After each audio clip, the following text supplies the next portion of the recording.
በዛሬው ሳይዝ ቱራችን ከውቢቷ አዲስ አበባ ተነስተን በቦሌ ዓለም አቀፍ አየር መንገድ በኩል አድርገን የላይክና ሰብስክራይብ ቤተሰቦቻችንን ጭነን በሚገርም ሁኔታ ቦይንግ 727 አውሮፕላን ጠልፎ የት እንደተሰወረ የጠፋው ዳን ኩፐር ሙሉ ምርመራ ለማድረግ ተገቢውን ፍተሻ ሟልተን የአሜሪካ ፌዴራል ፖሊስ ምርመራ ቢሮ ኤፍቢአይ ተገኝተናል። ዳን ኩፐርን አውሮፕላኑን ለመጥለፍ ምን እንዳነሳሰውና እንዴት እንደጠለፈው እንጠይቋለን።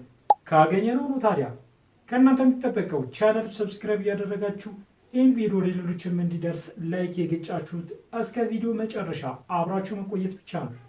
ህዳር 24 ቀን 1971 ጥቁር አታች መያዣ የያዘ ሰው በፖርትላንድ ዓለም አቀፍ አውሮፕላን ማረፊያ ወደ ኖርዝ ዌስት ኦሬንት አየር መንገድ የበረራ ቆጣሪ ቀረበ። በጥሬ ገንዘብ በመጠቀም ሰውየው በበረራ 305 በሰሜን ወደ ሲያትል ታኮማ ዓለም አቀፍ አውሮፕላን ማረፊያ ወይም ባልታክ በተደረገው የ30 ደቂቃ ጉዞ የአንድ መንገድ ትኬት ገዛ። ሰውየውም ስሙን ዳን ኩፐር ሲል አስመዘገበ። ኩፐር በአርቦቹ አጋማሽ ለሚገኝ ነጭ ወንድ ጠቆር ያለ ፀጉርና ቡናማ አይን ያለው ጥቁር ወይም ቡናማ የንግድ ልብስ የለበሰ ነጭ ሸሚዝ፣ ቀጭን ከራባት፣ ጥቁር የዝናብ ካፖርት እና ቡናማ ጫማ ለብሱ በትኬት ምዝገባ ቁጥር ኤን 467 ዩኤስ በመጨረሻ ረድፍ ወንበር ቁጥር 18 ኢ ላይ ተቀምጧል። መጠጥና ቦርን ሲጋራ ከበረራ አስተናጋጆቹ አዘዘ። እንዴ ምን እያልከን ነው? አውሮፕላን ውስጥ ሲጋራ ማጨስ ይቻላል እንዴ እንዳትሉኝ፣ ጊዜው 1971 ነው። ከስድስት ሰራተኞች ጋር ካፒቴን ዊሊያም ኤስኮት፣ የመጀመሪያ ኦፊሰር ዊሊያም ቢል ጄ ሮተዛክ፣ የበረራ ኢንጂነር ሃሮልድ ኢ አንደርሰን እና የበረራ አስተናጋጆች አሊስ ሃንኮክ፣ ቲና ሙክሉ እና ፍሎርሰን ሻፍነር እና 36 ተሳፋሪዎች ኩፐርን ጨምሮ በአጠቃላይ 42 ሰዎች በበረራው ላይ ይገኛሉ። በረራ ቁጥር 305 ከፖርትላንድ በጊዜ መርሃ ግብር 2 ሰዓት ላይ ወጣ።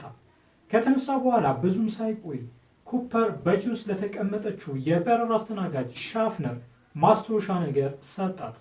አስተናጋጇ ሻፍነር ማስታወሻው የነጋዴዎች ስልክ ቁጥር እንደሆነ አስባ ወደ ቦርሳዋ ከተተችው። ከዚያም ኩፐር ሆዬ ወደ እሷ ቀረባልና በሹክሹክታ ስሚ ሚስ፣ ያንን ማስታወሻ ብትከፍቺው ይሻልሻል፣ ቦምብ ይዣለሁ አላት።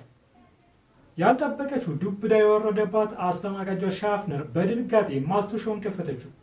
በጥሩ ሁኔታ በግልጽ ፊደላት ኩፐር እንዲህ ብሎ ጽፏል። ሚስ፣ ቦርሴ ውስጥ ቦምብ ይዣለሁ እናም ከአጠገቤ እንድትቀመጭ ይፈልጋለሁ አላት። ከተቀመጠች በኋላም ቦርሳዋን ከፍቶ አሳያት። እሷም 4 ቀይ ሲሊንደሮች፣ ከሲሊንደሮች ጋር የተያያዘ ሽቦና ቦምብ የሚመስል ትልቅ የሲሊንደር ባትሪ ነገር አሳያት።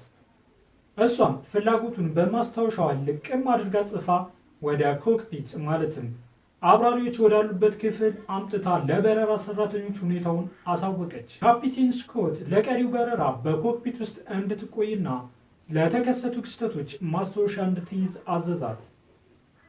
ከዛም በሚኒሶታ ወደሚገኘው የሰሜን ምዕራብ የበረራ አገልግሎት የጠላፊውን ፍላጎት አሳወቁ። ኩፐር እስከ ምሽቱ 5 ሰዓት $200,000 በከረጢት ተደርጎ 2 የፊት ፓራሹትና 2 የኋላ ፓራሹት እንዲቀርብለት አዘዘ።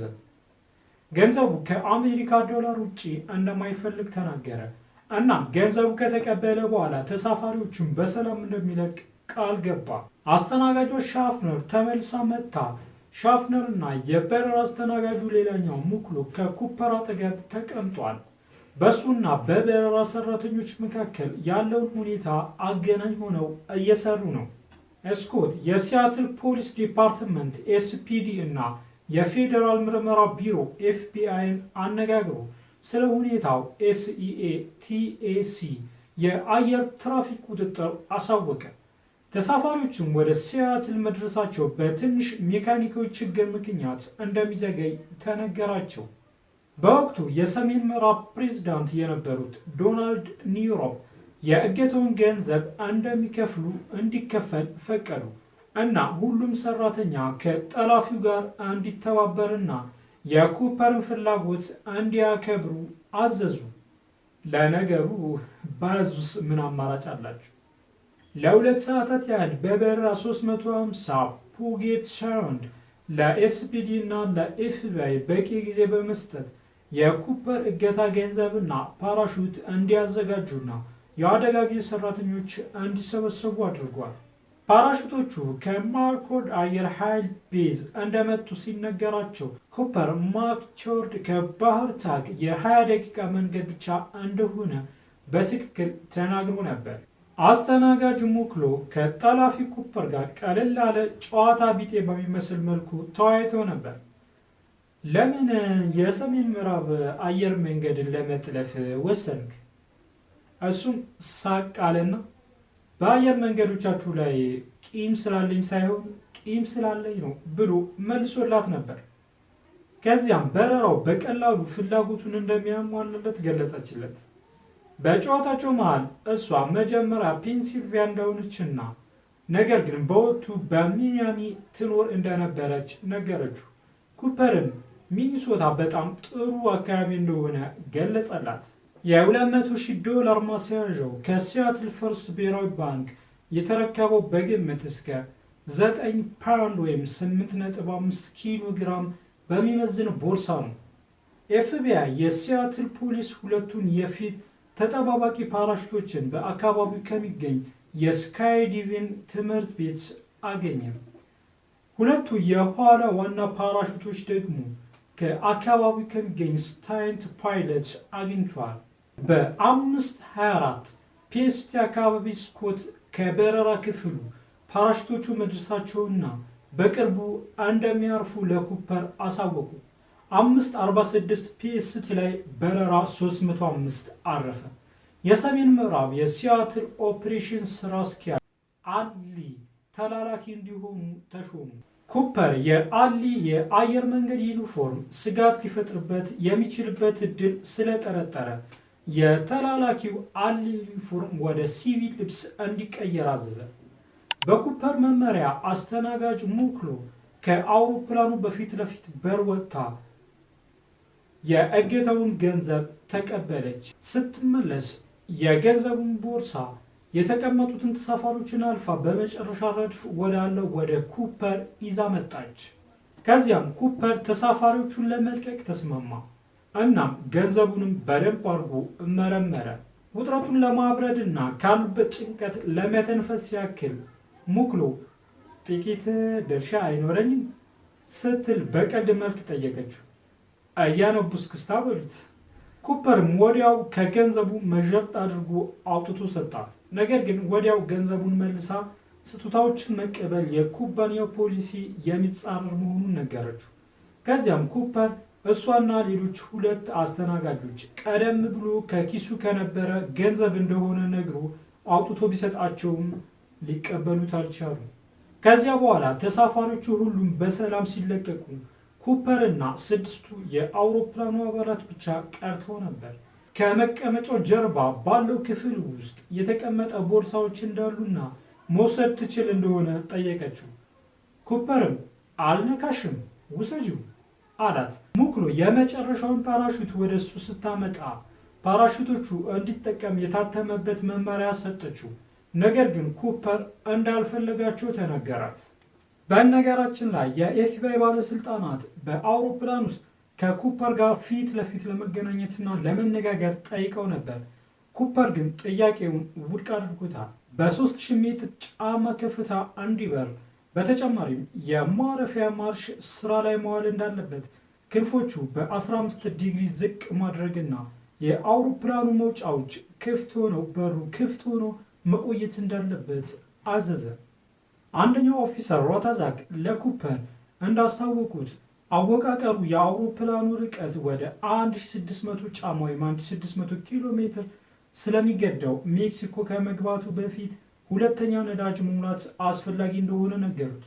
ኩፐርና ሰራተኞቹ በአማራጮች ላይ ተወያይተው ሬኖ ታሆ ዓለም አቀፍ አውሮፕላን ማረፊያ ነዳጅ ለመሙላት መውረድ እንዳለበት ተስማሙ። ኩፐር በተጨማሪም አውሮፕላኑ ሲነሳ የኋለኛው መቀመጫ በር ተከፍቶ የአየር ደረጃው እንዲዘጋ አለ። የሰሜን ምዕራብ ባለስልጣናት ለደህንነት ስጋት እንደሆነ ተናግረው ተቃውሞት ነበር። ኩፐር ግን ሊደረግ የሚችል ነገር ነው፣ አድርጉት ሲል አዘዛቸው። እዚህ ጋር ጠላፊው ግለሰብ የአውሮፕላኖችን ባህሪ ጠንቅቆ የሚያውቅ ልምድ ያለው አብራሪ ሳይሆን አይቀርም የሚል ግምት ተወስዷል። ከዛም አውሮፕላኑ ወደ አየር ተመለሰ። የበረራ ቡድን 305 ሬኖ ሲያርፍ ከግራ ወደ ቀኝ ካፒቴን ዊሊያም ስኮት፣ ረዳት አብራሪ ቢል ሮተዛክ፣ በበረራ አስተናጋጅ ቲና ሙክሎ እና የበረራ መሐንዲስ ሃርዊል ኢ ብቻ ነበሩ። በ7:40 አካባቢ በረራ 305 ተነሳ። ሁለት ኤፍ-106 ተዋጊ ጄቶች ከማኮርድ አየር ኃይል ቤዝ እና የሎክሄድ ቲ-33 አሰልጣኝ ከማይገናኝ ወይም ከማይታይ የአየር ብሔራዊ የጥበቃ ተልዕኮ ቡድን 727ን ተከትሏል። ሶስቱም ጄቶች በቀስታ በሚሄደው 727 እና ከኩፐር እይታ ውጭ ለመቆየት የኤስ በረራ ቅጦችን ጠብቀው መብረር ጀምረዋል። ከቆይታ በኋላ ኩፐር አስተናጋጇ ከፊቱ እንድትሄድና ወይም የበረራ ሰራተኞች ወደ ክፍሉ እንዲመጡ እንደማይፈልግ በግልጽ ተናገራት። ስሚ፣ አንቺም ሆነ ባልደረቦችሽ ካሁን በኋላ ወደዚህ ዝር እንድትሉ አልፈልግም። ከመሄዷ በፊት ሙክሎ ኩፐርን እንዲህ ብላ ተማጸነችው። እባክህ ቦምቡን እዚህ ትተኸው እንዳትሄድ እሺ ስትል። ከማኮብኮብ ጀምሮ ሙክሎ ወደ ኮክፒት እስከዋለው ጊዜ ድረስ ከ4 እስከ 5 ደቂቃ አልፏል። ለተቀረው በረራ ማለትም ወደ ሬኖ በሚደረገው ጉዞ ሙክሎ ከኮክፒት ውስጥ አልወጣችም እና ኩፐርን ያየችው የመጨረሻ ሰው ነበረች። በ8:00 አካባቢ ከኮክፒት የማስጠንቀቂያ መብራት ብልጭ ድርግም ይላል። ይህም የተዘረጋው ደረጃ መስፈሩን ያሳያል። ስኮት እርዳታ ያስፈልገው እንደሆነ ኩፐርን ለመጠየቅ የአውሮፕላኑን ኢንተርኮም ተጠቅመዋል። ነገር ግን የኩፐር የመጨረሻ መልእክት እንዲህ የሚል ነበር። 8:13 ላይ የአውሮፕላኑ የኋላ ክፍል በድንገት ወደ ላይ በመትከል አብራሪዎቹ ቆርጠው አውሮፕላኑ ወደ ደረጃ በረራ እንዲመለስ አድርጓቸዋል። ሮተዛክ ከኤፍቢአይ ጋር በነበራቸው ቃለ ምልልስ በረራው ከፖርትላንድ ሰሜናዊ ዳርቻዎች አጠገብ በነበረበት ወቅት በድንገት ወደ ላይ ከፍ ያለ ድምፅ ተከስቶ እንደነበር ተናግሯል። የተሳፋሪዎች በር ተከፍቶ ደረጃው በተዘረጋበት ጊዜ የበረራ ሰራተኞች ኩፐር ውስጥ ተሳፍሮ ስለመኖሩ እርግጠኛ ሳይሆኑ በኮክፒት ውስጥ ቆዩ። ሙክሎ ኢንተርኮምን ተጠቅማ ኩፐርን አውሮፕላኑ ወደ ሬኖ የተቃረበ መሆኑንና አውሮፕላኑ በሰላም እንዲያርፍ የተዘረጋው መወጣጫዎች መነሳት እንዳለበት ነገረችው። አብራሪዎቹ የመጨረሻውን የመድረክ አቀራረብ ሲያደርጉ የጠየቀችውን ጥያቄ ደግማ ጠየቀችው። ነገር ግን ሙክሎም ሆነ የበረራ ቡድኑ ከኩፐር ምንም አይነት ምላሽ አላገኙም።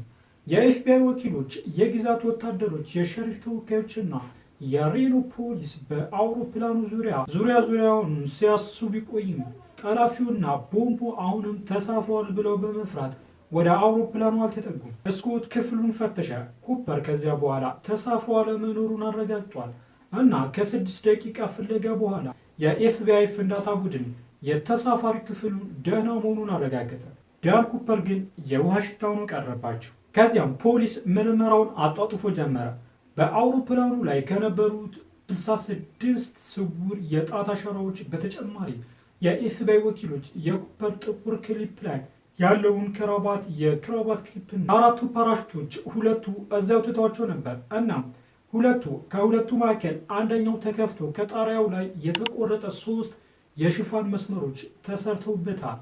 የኤፍቢአይ ወኪሎች በፖርትላንድ፣ ሲያትል እና ሬኖ የዓይን እማኞች ቃለ መጠይቅ ባደረገበት ወቅት ተከታታይ የተቀናጁ ንድፎች አዘጋጅተው ፍለጋቸውን ጀመሩ። የአካባቢ ፖሊስና የኤፍቢአይ ወኪሎች ወዲያውኑ ተጠርጣሪዎችን መጠየቅ ጀመሩ። ቀነ ገደቡን ለማሟላት በተጣደፈ የኦሪገን ጆርናል ዘጋቢ ጄምስ ሎንግ ጃን ኩፐር የሚለውን ስም እንደ ዲፒ ኩፐር ተጠቀሙት። የጠላፊው ስም ዲፒ ኩፐር ሆነ። የኋላ አየር ማረፊያ አኒሜሽን በበረራ ላይ ተሰማርቷል። ኩፐር ዘሎ ሲወጣ አውሮፕላኑ እስኪያርፍ ድረስ በስበት ኃይል የሚንቀሳቀስ መሳሪያ ክፍት ሆኖ ቆይቷል። በተለዋጮችና መለኪያዎች ብዛት ምክንያት ለመፈለግ አካባቢው በትክክል መወሰን ከባድ ነበር እና ኩፐር ብቻ ምን ያህል በነፃ ውድቀት ውስጥ እንደቆየ የሚያውቅ ሪፖርት ከመሳቡ በፊት ብቻ ነበር። በነገራችን ላይ የኤፍ 106 ፓይለቶች ማንም ሰው ከአውሮፕላኑ ሲዘል አላዩም። ራዳራቸውም የተዘረጋ ፓራሹት አላየም።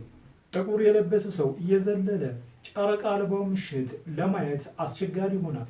በተለይ ከአየር ውስንነት አንጻር፣ ከደመና ሽፋንና ከመሬት ብርሃን እጥረት አንጻር ሲታይ ደግሞ የባሰ ያደርጓል። የቲ-33 ጄት አብራሪዎች ከ727 ጋር የእይታ ግንኙነት አልነበራቸውም። እንደ አውሮፓውያን አቆጣጠር በታህሳስ 6 ቀን 1971 ክስተቱ ከተፈጠረ ከ12 ቀናት በኋላ የኤፍቢአይ ዳይሬክተር ጄ ኤድጋር ሁቨር SR-71ን ብላክበርድ የበረራ 305 የበረራ መንገድ እንደገና ለማየት እና ፎቶግራፎች እንዲያደርጉና ኩፐር በዘለለበት ወቅት የተሸከሙን ዕቃዎች ለማግኘት ሞክረዋል። ነገር ግን የፎቶግራፍ ሙከራዎች አልተሳኩም። የኤፍቢአይ ወኪሎች በበረራ ሰራተኞቹ በ8:13 ደቂቃ ላይ የተገለጸው አጭር ለውጥ ተንተርሰው የመጀመሪያ ኤክስትራፖሌሽን የኩፐር ማረፊያ ዞን በሴንት ሄለንስ ተራራ ደቡባዊ ጫፍ ላይ ከአርኤል ዋሽንግተን በስተደቡብ ምስራቅ ጥቂት ማይሎች ርቆ በሚገኘው ከሜሪዌን ሐይቅ አጠገብ በሉዊስ ወንዝ ላይ በግድቡ የተሰራ ሰው ሰራሽ ሐይቅን አስቀምጧል። የፍለጋ ጥረቶች በደቡብ ምዕራብ ዋሽንግተን ከሉዊስ ወንዝ በስተደቡብ እና በስተሰሜን ያለውን የመሬት አቀማመጥ የሚያጠቃልል በክላርክ አካባቢና አውራጃው ላይ ያተኮረ ነበር። የኤፍቢአይ ወኪሎችና የሸሪፍ ተወካዮች በደን የተሸፈኑ ሰፊ ቦታዎች በእግርና በሄሊኮፕተር ፈትሸው ነበር። በአካባቢው ያሉ የእርሻ ወይም የገበሬ ቤቶች አንድ በአንድ ፍተሻ ተደርጎባቸዋል። ሌሎች የፍለጋ አካላት በመርቬን ሐይቅ እና ዩል ሐይቅ ላይ የጥበቃ ጀልባዎች እያሮጡ ነበር። ነገር ግን ኩፐርም ሆነ የሚገመተው መሳሪያ ለማግኘት ምንም ያስቻለ ነገር የለም። ቋሚ ክንፍ አውሮፕላኖችና ሄሊኮፕተሮችን በመጠቀም ከኦሪገን ጦር ብሔራዊ ጥበቃ ኤፍቢአይ በጠቅላላው የበረራ መንገድ ቪክቶር 23 በአሜሪካ አቪዬሽን ተርሚኖሎጂ በመባል በሚታወቀው እና አብዛኞቹ የኩፐር ስነ ጽሑፍ ውስጥ ቪክቶር 23 ከሲያትል እስከ ሬኖ የአየር ኃይል ፍለጋን አስተባብሯል። በርካታ የተሰባሰቡ የዛፍ ጣሪያ ስባሪዎችና የፕላስቲክ ቁርጥራጮች እና ሌሎች የፓራሹት ታንኮች የሚመስሉ ነገሮች ታይተው ነበር። ምርመራ ቢደረግም ከጠፋው ጋር ምንም አይነት ግንኙነት ያለው ነገር አልተገኘም። ኤሌክትሮኒካዊ ፍለጋ ኩባንያ የባህር ማዳን ድርጅት 200 ጫማ ወይም 61 ሜትር የሆነውን የሜሪዌን ሐይቅ ጠልቆ ለመፈለግ በባህር ሰርጓጅ መርከብ ተጠቅሞ ነበር። ነገር ግን ምንም ነገር ለማግኘት አልቻለም። ከጊዜ በኋላ ከበርካታ ሳምንታት በፊት ታፍና የተገደለችው በአስራዎቹ ዕድሜ ውስጥ የምትገኝ ባርባራ አን ዴሪ ቅሪተ አካል እንደሆነ ታወቀ።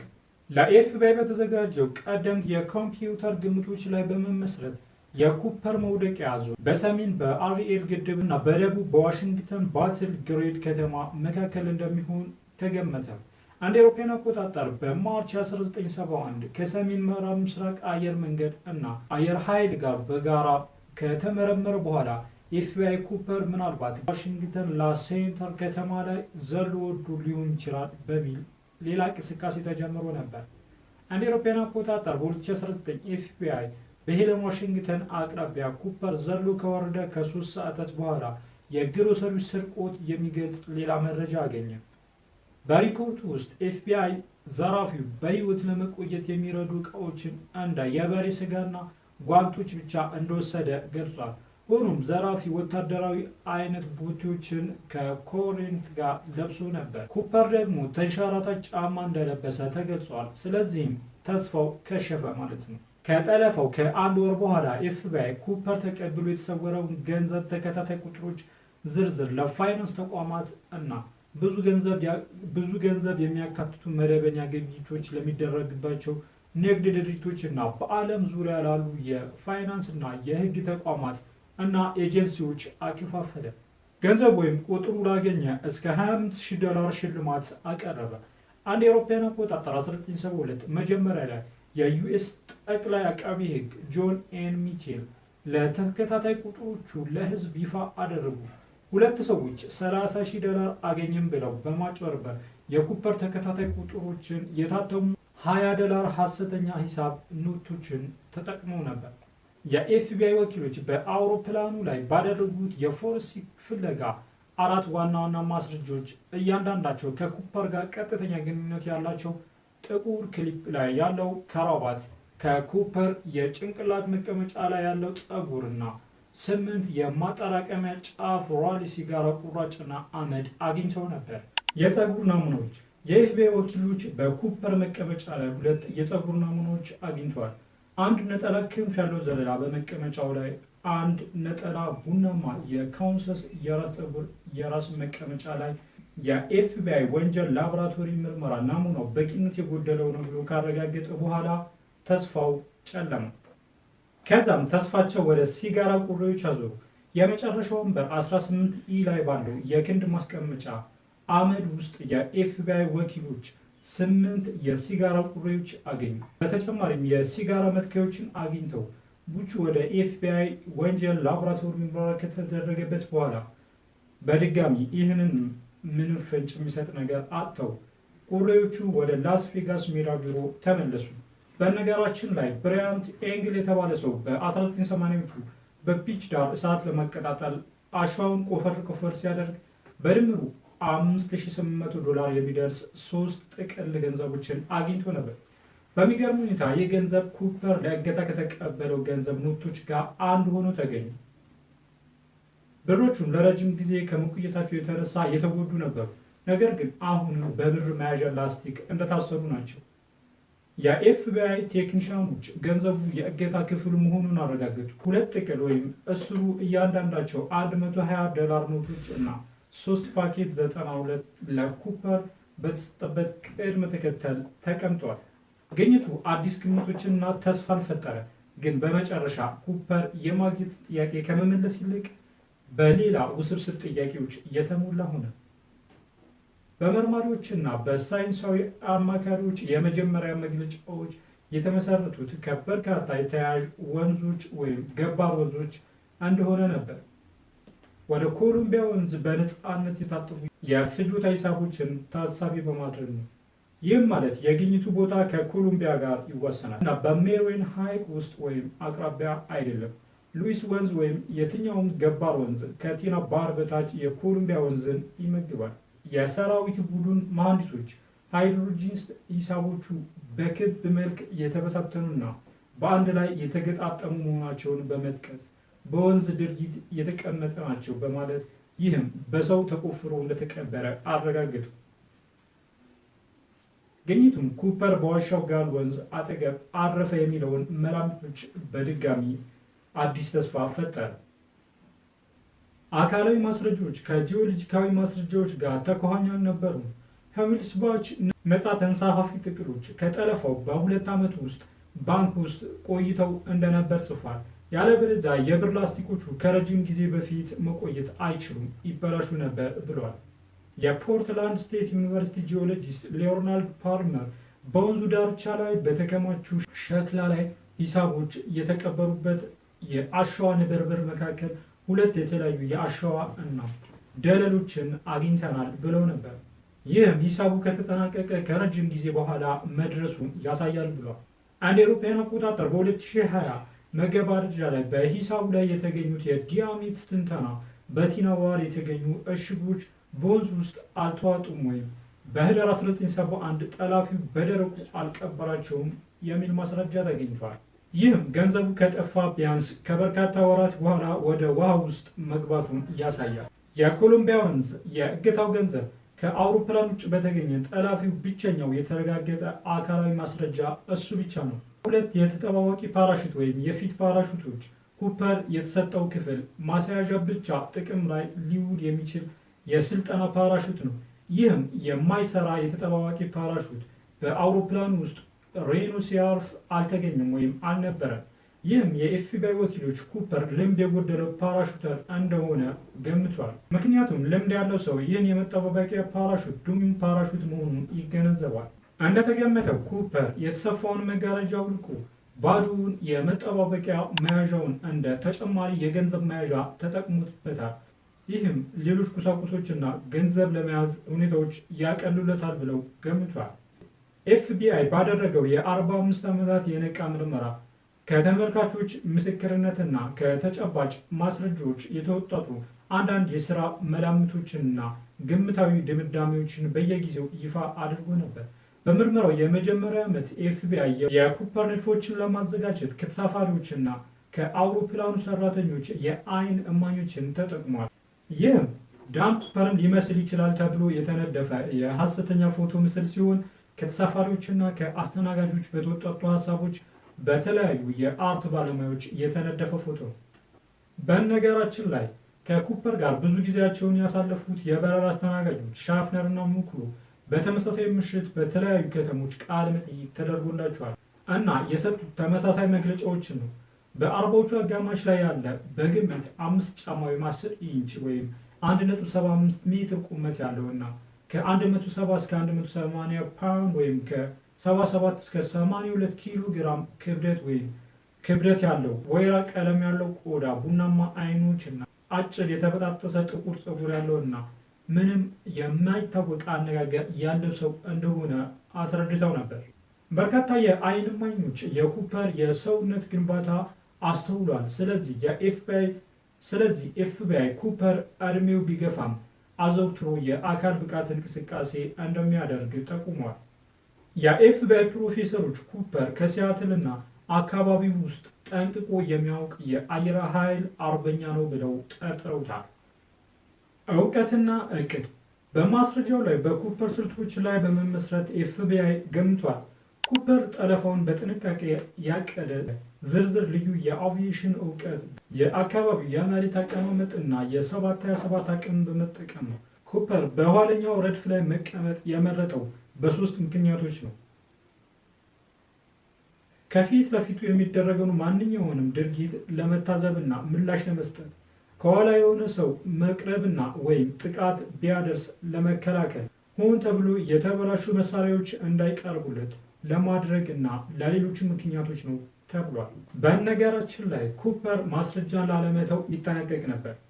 ከመዝገቡ በፊት ኩፐር ሙክሉን በእጅ የተጻፈውን ጽሑፍ ወይም ደብዳቤ እንዲመልስላት ጠይቋት ነበር። ኩፐር የ727ቱን አቅምና ሚስጥራዊ ባህሪያትን በግልጽ ጠንቅቆ ያውቅ ነበር። የ727 ዲዛይን ኩፐር አውሮፕላኑ የመረጠበት ዋና ምክንያት ነበር። የ727 አውሮፕላን በአየር ላይ በተገጣጣሚና በ3 ሞተሮች የፓራሹት ዲዛይን በቀላሉ ሊሰራ ከሚችል ብቸኛ የመንገደኞች አውሮፕላን አንዱ ነው። ሙክሎ ለኤፍቢአይ ኩፐር የ727 አይነተኛ የነዳጅ መሙያና ሁሉም ባህሪዎች ጠንቅቆ የሚያውቅ አይነት ባህሪ እንደነበረው ገልጻ ነበር። ኩፐር በልምድ ደረጃ በግልጽ ባይታወቅም ከፓራሹት ጋር ያለው ግንኙነት እምብዛም እንደነበረ ተነግሯል። ሙክሎ ኩፐር የተዘጋጁትን ፓራሹቶች ሙሉ በሙሉ የሚያውቅ ወይም እውቀት ያለው አይነት እንደማይመስል ተናግራ ነበር። የኩፐር ዕጣ ፈንታ ውስብስብና አወዛጋቢ ሆኗል። ብዙ መርማሪዎችና ባለሙያዎች በዚህ ምክንያት ዳን ኩፐር በሕይወት ሊተርፍ ይችላል እናም አምልጧል የሚሉ ሲሆን ብዙ ባለሙያዎች ደግሞ በዚህ ምክንያት ዳን ኩፐር ብዙ ልምዶች ይጎሉት ነበር፣ ስለዚህ በፓራሹት ከዘለለ በኋላ በሕይወት ሊቆይ አይችልም የሚል መላምት አላቸው። የኩፐር ሞት መደምደሚያ ወይም ማስረጃ እስካሁን አልተገኘለትም። በነገራችን ላይ ዳን ኩፐር ከተሰወረ 54 ዓመታት ገደማ የሆነው ሲሆን ኩፐርን ካዩ ሰዎች በተወሰደ ግምታዊ የእድሜ ገደብ መሰረት ወደ 40 ዓመት የሚጠጋው ሰው ነበር እና በድምሩ አሁን ወደ 94 ዓመት ይሆነዋል ማለት ነው። በታሪኩ ላይ ያላችሁን ሀሳብ እና የዳን ኩፐር ዕጣ ፈንታ ሊሆን ይችላል የሚል ግምታችሁን ኮሜንት ላይ ጻፉልኝ። ዓለማችን ከስፋቷ ትሰፋለች።